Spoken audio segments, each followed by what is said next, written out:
Kementerian Sosial menanggapi soal adanya isu pengangkatan ex-mantan narapidana korupsi Tasdi sebagai staf sus Mensos Tri Risma hari ini. Hal itu diungkapkan oleh PLT Kepala Biro Komunikasi Kementerian Sosial, Roma Ulis Jaya Sinaga pada Senin 13 Maret. Roma menjelaskan hingga saat ini belum ada surat keputusan atau SK untuk mengangkat Tasdi sebagai staf sus Mensos. Diketahui Tasdi merupakan politikus PDIP dan mantan Bupati Purbalingga tahun 2016-2021 yang pernah dipenjara karena kasus suap dan gratifikasi. Roma menyampaikan belum dapat konfirmasi dari Risma, namun ia menyatakan hingga kini staf sus di Kemensos berjumlah 5 orang. Mereka adalah staf khusus Menteri atau SKM bidang komunikasi dan media massa Don Rozano Sigit Prakuswa, kemudian SKM bidang pengembangan SDM dan program Kementerian Suhadi Lili, dan SKM bidang pemerlu pelayanan Kesos dan potensi sumber Kesos Luhur Budiarso Lulu. Kemudian SKM bidang pemberdayaan dan penanganan fakir miskin Dodi Madya Junanto dan SKM bidang hubungan dan kemitraan lembaga luar negeri Fauzan Amar.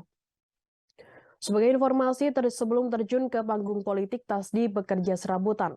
Pada masa Orde Baru, ia mencari nafkah dengan menjadi sopir truk. Pasca era reformasi, Tasdi banting setir ke pentas politik dan ia bergabung ke PDIP. Mengawali kiprahnya, Tasdi berhasil terpilih pada pemilu 1999 dan menjadi anggota Dewan Perwakilan Rakyat atau DPRD Purbalingga periode 1999 hingga 2004.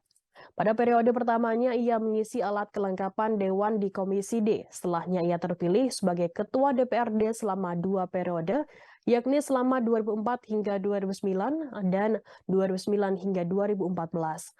Lalu Tasdi terpilih sebagai Wakil Bupati Purbalingga pada 2013, dan saat itu kursi Wakil Bupati Purbalingga kosong setelah Sukianto Ridho naik kursi Bupati Purbalingga. Sukianto menggantikan Heru Sujatmoko yang mendampingi Ganjar Pranowo sebagai Wakil Gubernur Jawa Tengah pada Pilkada 2013.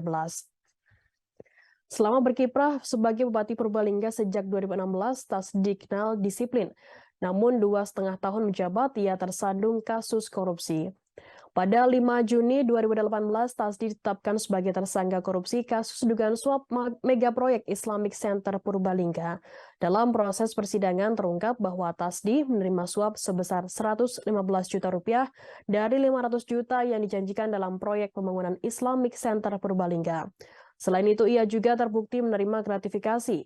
Pada 6 Februari 2019, Tasdi divonis 7 tahun penjara oleh Majelis Hakim Pengadilan Tindak Pidana Korupsi Semarang, Jawa Tengah. Tasdi mendapatkan pembebasan bersyarat pada 7 September 2002 setelah menjalani masa hukuman penjara 3,5 tahun.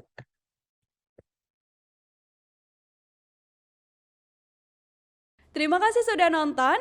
Jangan lupa like, subscribe, dan share ya.